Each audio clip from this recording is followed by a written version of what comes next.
मैं डॉक्टर भामा अग्रवाल राजीव गांधी राजकीय महिला महाविद्यालय भिवानी की ओर से हिंदी की इस कक्षा में आप सबका स्वागत करती हूँ, अभिनंदन करती हूँ।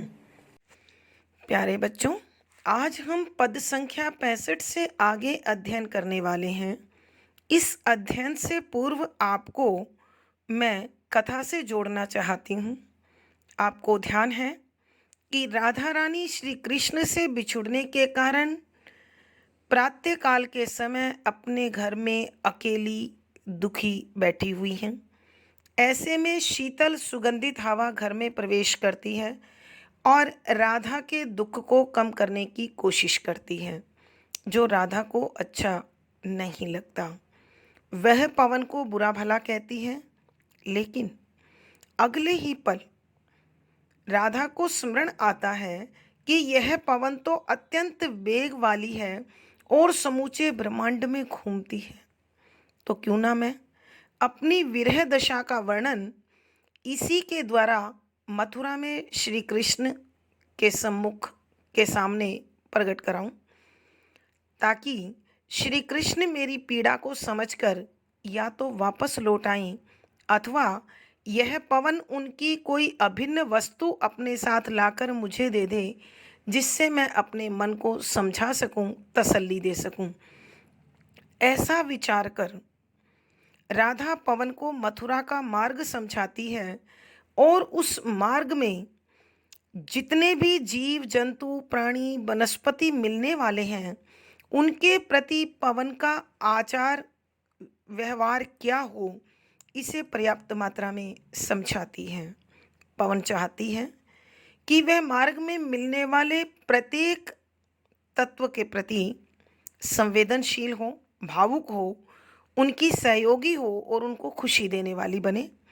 लेकिन सचेत करती है कि देख, तुम लक्ष्य से मत भटकना।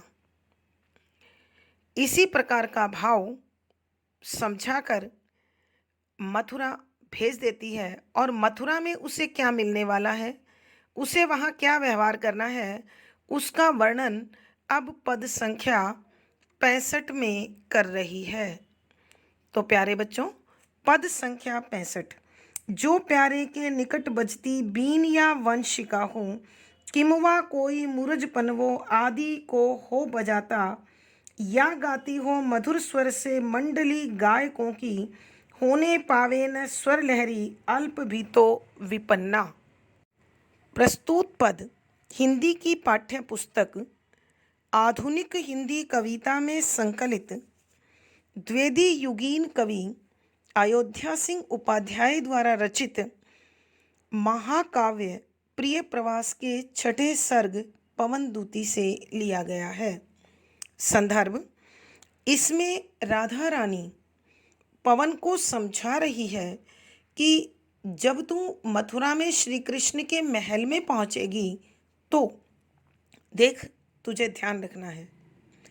क्या ध्यान रखना है, उसे समझाते हुए कहती है कि सरलार्थ, जो यदि प्यारे श्री कृष्ण के निकट पास बजती बज रही हो बीन या वंशिका, बीन या बांसुरी, किम्वा अथवा कोई कोई मुरज, मृदंग, मृदंग होता है बच्चों ढोलक की तरह ही होता है, थोड़ा लंबा, पनवो ढोल, आदि को हो बजाता, कि देख, जब तू श्री कृष्ण के निकट पहुँचे और उनके आसपास बीन बज रही हो, बांसुरी बज रही हो, अथवा कोई ढोल बजा रहा हो या मृदंग बजा रहा हो, तो तुझे ध्यान रखना है।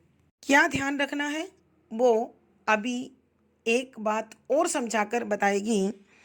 या अथवा गाती गा रही हो मधुर स्वर से, मीठी आवाज में, मंडली समूह, दल, गायकों की, गायकों का, कि यदि कोई गायकों का दल उनके पास बड़े मीठे स्वर में भजन या गीत गा रहा हो तो होने पावे न, कि नहीं होना चाहिए। क्या नहीं होना चाहिए? स्वर लहरी, यानी आवाज़, चाहे वो बाजों की हो अथवा गायकों की हो, तो क्या नहीं होना चाहिए? अल्प माने थोड़ा, भी माने भी, तो विपन्ना, विपन्न माने होता है दरिद्र, गरीब, लेकिन यहाँ है रसहीन, कर्कश, स्वर भंग वाली आवाज़। तो देख, तुझे ध्यान रखना है कि तेरे जाने के कारण न तो वाद्य यंत्रों की आवाज़ की मधुरता में कोई फर्क पड़ना चाहिए और न ही गायकों के दल के द्वारा गाए जाने वाली राग, सुर, तान थोड़ी भी प्रभावित नहीं होनी चाहिए, थोड़ी भी बिगड़नी नहीं चाहिए। कहने का भावार्थ यह है कि पवन चाहती है मेरी पीड़ा तो श्री कृष्ण के पास पहुँचे, लेकिन उनके आनंद में किसी प्रकार का कोई विघ्न नहीं आना चाहिए, उनको कोई कष्ट नहीं होना चाहिए। विशेष बच्चों, शुद्ध साहित्यिक खड़ी बोली का प्रयोग है। राधा रानी के व्यवहार का यहाँ स्पष्ट दर्शन कराया गया है। श्रृंगार, वियोग श्रृंगार रस है तो माधुर्य गुण है। यदि हम शांत रस लिखते हैं तो प्रसाद गुण लिखेंगे। अभिधा शब्द शक्ति है, मंदाक्रांता छंद है, गे शैली है। अब बच्चों, आपने देखा है किम वा या संदेह अलंकार। आपको मालूम है अनुप्रास और मानवीकरण अलंकार यहाँ पहले से मौजूद रहते हैं। किम वा अथवा अलंकार है और क्या कहती है? अल्प भी तो विपन्ना, संदेश। कवि के कहने का भावार्थ यह है, या कवि ने यहाँ अनुप्रास, मानवीकरण, संदेह, संदेश आदि अलंकारों का सुंदर सटीक प्रयोग करते हुए उन्होंने अपने मनोभावों को बड़ी स्पष्टता के साथ व्यक्त किया है। प्यारे बच्चों, पद संख्या 66 पर ध्यान दीजिए। जाते ही छू कमल दल से पाँव को पूत होना, काली काली अलक मृदुता से कपोलों हिलाना, क्रीड़ाएं कलित करना, ले दुकूल आदि को, धीरे धीरे परस तन को, प्यार की बेली बोना। प्रसंग पूर्ववत रहेगा। संदर्भ के अंतर्गत राधा रानी पवन को श्री कृष्ण के प्रति जिस आचरण का अनुकरण करना है समझाते हुए कहती है कि सरलार्थ, जाते ही, श्री कृष्ण के पास पहुँचते ही, छू स्पर्श करना, कमल कमल का फूल, दल पत्ते। कमल के पत्ते की विशेषता बच्चों आप लोगों को मालूम है, वह जलीय पौधा है, अतः अत्यधिक कोमल है। दूसरा, कमल के पत्ते पर कभी भी कीचड़ नहीं लगता, अर्थात वो हमेशा पवित्र रहता है। तो श्री कृष्ण के पैरों की तुलना कमल के पत्ते से करके यह बताने की कोशिश की गई है कि उनके पांव अत्यधिक कोमल और पूर्ण पवित्र हैं। से पांव चरणों को पूत होना, स्वयं पवित्र हो जाना, अर्थात हे पवन, तू श्री कृष्ण के निकट जाते ही उनके कमल के पत्ते के समान कोमल और पवित्र चरणों को छूकर तू भी पवित्र हो जाना, शुद्ध हो जाना, पावन हो जाना।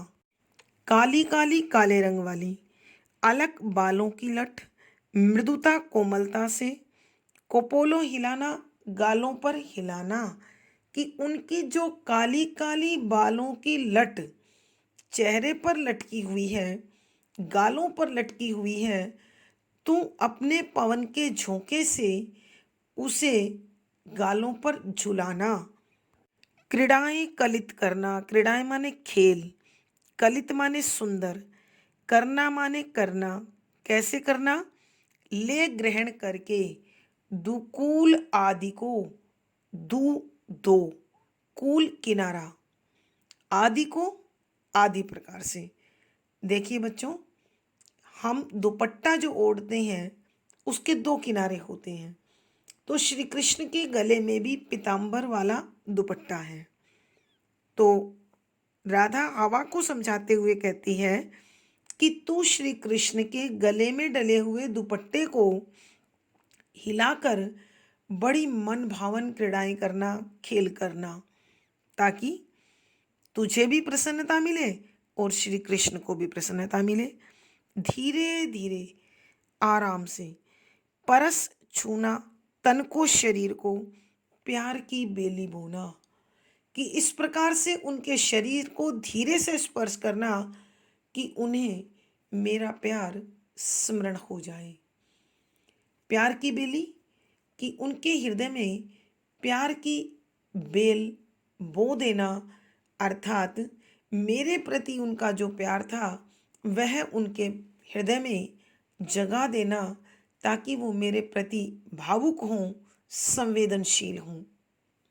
एक बार फिर बच्चों, राधा पवन को समझाते हुए कहती है कि हे पवन, तू श्री कृष्ण के निकट जाकर उनके कमल के पत्ते के समान कोमल व पवित्र पांव को छूकर तू भी शुद्ध हो जाना, और उनके गालों पर जो काले काले बालों की लटें झूल रही हैं, तू उन्हें बड़े कोमलता और प्यार से हिलाना, और उनके गले में जो पीताम्बर का दुपट्टा ओढ़ा हुआ है, तू उसे मन चाहे तरीके से धीरे धीरे बड़ी सुंदरता के साथ हिलाते हुए खेलना, और तू उनके शरीर को इतनी कोमलता से, इतने आराम से स्पर्श करना कि उनके हृदय में मेरे प्रति जो प्यार है वह जागृत हो जाए, मेरी पीड़ा के प्रति वो संवेदनशील हो जाए। तो हे पवन, तू मेरा संदेश इस प्रकार श्री कृष्ण को दे देना। कवि के कहने का भावार्थ यह है कि राधा जी श्री कृष्ण के प्रति अनन्य प्रेम भाव के कारण उनके मन की प्रसन्नता का ध्यान रख रही है, और साथ ही अपनी पीड़ा को भी व्यक्त कर देना चाहती है। विशेष यहाँ राधा जी के श्री कृष्ण के प्रति जो स्नेह है, जो प्यार है, उसका व्यवहारिक विवरण बड़ी चतुरता से, समझदारी से करती है। शुद्ध साहित्यिक खड़ी बोली का प्रयोग है। यहाँ ध्यान दीजिए बच्चों, राधा जी श्री कृष्ण के साथ जुड़ गई हैं, तो श्रृंगार रस है, माधुर्य गुण है, अभिधा शब्द शक्ति है, मंदाक्रांता छंद गे शैली है, अलंकार देखें बच्चों, अनुप्रास है, मानवीकरण है, काली काली और धीरे धीरे पुनरुक्ति प्रकाश अलंकार है, पवन को खेलना है बालों की लट से और पीताम्बर से, उल्लेख अलंकार है, प्यार की बेली रूपक अलंकार है। 67 का पद, तेरे में है गुण जो तू व्यथाएं सुनाए, तू कामों को प्रखरमती ओ युक्तियों से चलाना, बैठे जो हो सदन अपने मेघ सी कांति वाले, तो चित्रों को इस भवन के ध्यान से देख जाना। प्रसंग पूर्ववत संदर्भ के अंतर्गत वही अपनी विरह पीड़ा में पीड़ित या दुखी राधा अपने दर्द का वर्णन पवन के माध्यम से श्री कृष्ण तक पहुंचाते हुए उसे समझा रही है, और उसे कहती है कि तेरे में है न यह गुण जो तू व्यथाएं सुनाए, तेरे तुझ में है न, क्या है या नहीं, गुण गुण जो तू व्यथाएं सुनाए, कि जो तू श्री कृष्ण को मेरे दर्द का वर्णन कर पाए।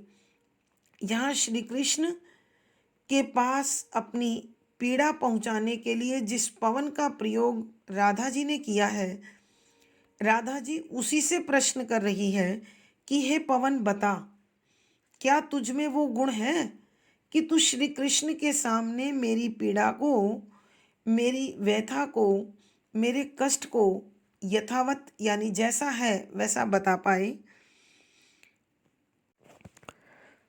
तू कामों को प्रखर मति और युक्तियों से चलाना, कि देख सावधान रह, तुझे जो कार्य वहां जाकर करना है, प्रखर माने तीव्र, तेज, अत्यंत तेज, मति माने बुद्धि यानी सोच समझकर, और युक्तियों उपाय से चलाना, पूर्ण करना। कि हे पवन, तू बड़े ही तेज दिमाग और चतुरता से पूर्ण है, अतः तू श्री कृष्ण तक मेरे दर्द को पहुंचाने के लिए बड़ा सोच समझकर और योजनाबद्ध तरीके से एक अच्छे से सफल उपाय के साथ बताना, अन्यथा तेरा इतना भ्रमण और वहाँ पहुँचना सब व्यर्थ हो जाएगा। बैठे जो हों सदन अपने, सदन माने होता है घर, मेघ सी कांति वाले, मेघ माने बादल, सी माने के समान, कांति वाले चमक रखने वाले, कि यदि बादलों के समान चमक रखने वाले श्री कृष्ण अपने घर में बैठे हों तो चित्रों को इस भवन के ध्यान से देख जाना, कि उनके भवन में जो जो चित्र लगे हुए हों उन्हें बड़ी सावधानी से देखना।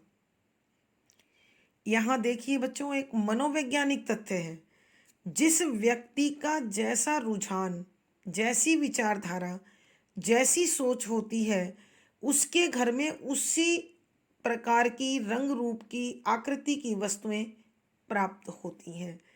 तो राधा रानी पवन को समझाती है कि हे पवन, तू श्री कृष्ण के निकट जाने से पहले उनके घर को बड़ी सावधानी से घूमकर देखना। तुझे ये पता लगाना है कि श्री कृष्ण को क्या प्रिय है, तो जो उन्हें प्रिय है उसी का प्रयोग करते हुए उसे इस प्रकार से दर्शाना है, व्यक्त करना है कि उनके सामने मेरी पीड़ा भी स्पष्ट हो जाए। आप समझ गए होंगे बच्चे कि राधा रानी पवन से पूछती है कि हे पवन देव, क्या तुझ में वो शक्ति, सामर्थ्य या कुशलता है कि तू श्री कृष्ण के सामने मेरे दर्द को व्यक्त कर सके। देख सावधान, तुझे बड़ी ही तीव्र बुद्धि से और योजनाबद्ध तरीके से अपने इस कार्य को पूर्ण करना है।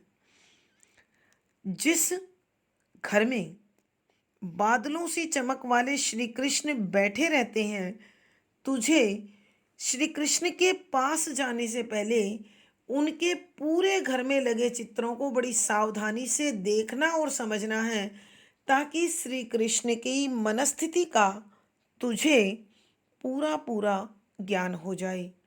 कहने का भाव यह है कि राधा जी मानवीय मनोविज्ञान को बहुत अच्छे से समझती हैं, इसीलिए उन्होंने यहाँ पवन को व्यवहारिक शिष्टाचार का बड़ी चतुरता से ज्ञान दिया है। विशेष राधा रानी के वाक चातुर्य और व्यवहारिक ज्ञान का दर्शन कराया गया है। शुद्ध साहित्यिक खड़ी बोली है, लक्षणा शब्द शक्ति है, माधुर्य गुण है, श्रृंगार रस है, मंदाक्रांता छंद है, गे शैली है, अलंकार देखें बच्चों, तू संबोधन है न, प्रश्न अलंकार, कार्य करना है प्रखर बुद्धि और युक्ति से, उल्लेख अलंकार, मेघ सी उपमा अलंकार। तो देखिए बच्चों, यहाँ अनुप्रास, मानवीकरण, प्रश्न, उल्लेख, उपमा आदि अलंकारों का सुंदर सटीक प्रयोग हुआ है। पद संख्या 68।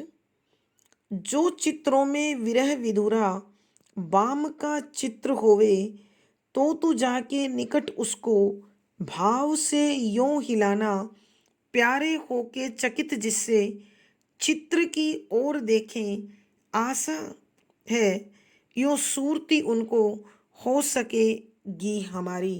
प्रसंग पूर्ववत संदर्भ के अंतर्गत राधा रानी हवा को सावधान करते हुए कहती है कि देख, श्री कृष्ण अत्यंत शक्तिशाली हैं, मथुरा के राजा हैं, तो वहाँ हमारा किसी भी प्रकार का ऐसा व्यवहार नहीं होना चाहिए जो उनकी प्रतिष्ठा के अनुकूल ना हो अथवा उनको क्रोध दिलाकर तुम्हें दंडित करवा सके। तो तुम्हें क्या करना है? बड़ी सावधानी से इशारों में, संकेत में उन तक मेरी व्यथा को पहुंचाना है और उन्हें मेरे प्रति भावुक बनाना है।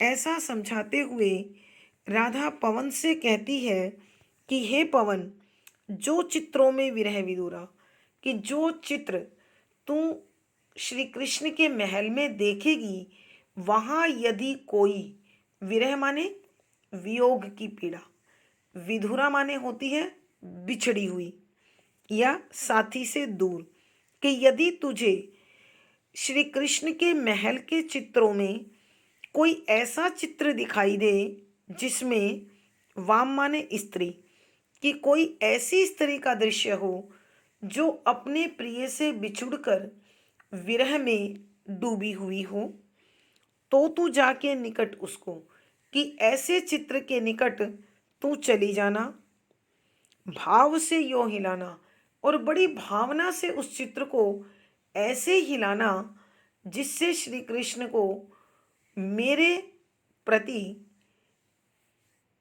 प्रेम का भाव जगे और उन्हें ये एहसास हो जाए कि तेरी विरह के कारण या तेरी विरह व्यथा में राधा रानी इसी प्रकार दिन रात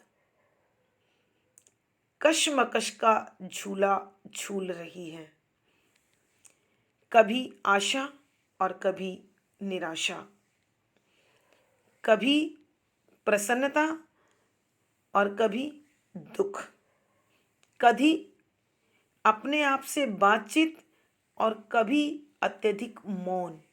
तो इस प्रकार के जो भाव राधा जी के हृदय में प्रकट हो गए हैं, तो इस दोहरी मानसिकता को तो उस चित्र को हिलाकर दे देना कि देखने वाले को वहाँ स्थिरता दिखाई देती है, लेकिन राधा के हृदय में आंतरिक रूप से हलचल मची हुई है।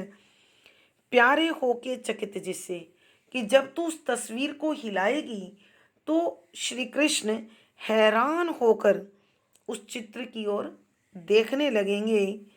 और आशा है यूं सूरती उनको, आशा इस प्रकार की मेरा आशा है, मेरा विश्वास है, यूं इस प्रकार से सूरती माने स्मरण, याद आना, उनको श्री कृष्ण को हो सकेगी हमारी, हमारे विषय में श्री कृष्ण को याद आ जाएगा कि कोई तेरे वियोग में भी इसी प्रकार हर वक्त दुख के सागर में डूबी हुई है और अनेक प्रकार के भाव जन्म लेते हैं और समाप्त होते हैं।